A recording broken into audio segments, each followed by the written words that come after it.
Hello, welcome to this week's Arts and Crafts video. My name is Mr. Everett. This week we'll be learning how to make our own book. Think about what you'll use your book for. You could draw in it or you could write. You could record things that you see on walks or ideas and thoughts you have. You can collect magazine cutouts, stickers, leaves, and more. That's up to you. Next, we'll learn what materials we'll need.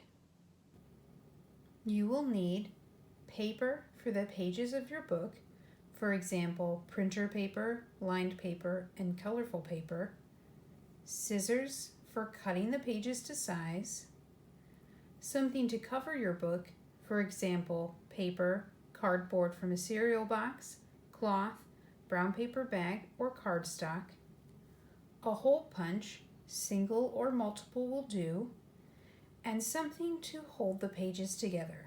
For example, string, ribbon, O-rings, metal fasteners, or zip ties.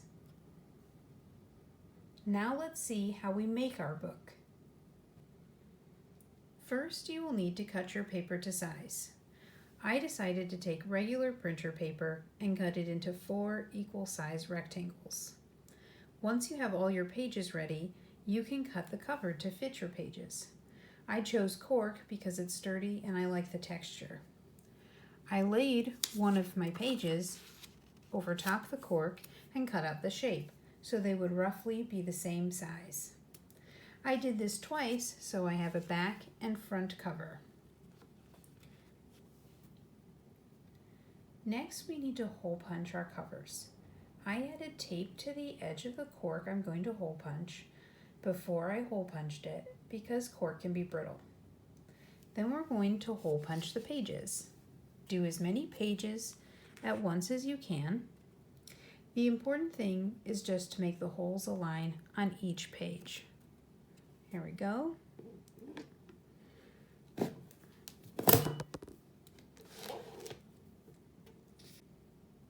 When you are done, collate the pages so that the holes match between the front and back cover,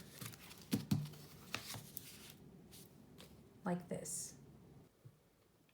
Lastly, if you'd like, you can add a title or design to your book cover. I decided to go ahead and add 2 stickers to mine. This is one of my favorite animated characters, Totoro, on the front cover, and some of his friends on the back cover.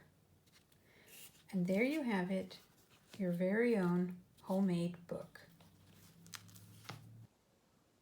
Thanks for learning how to make a book with me today.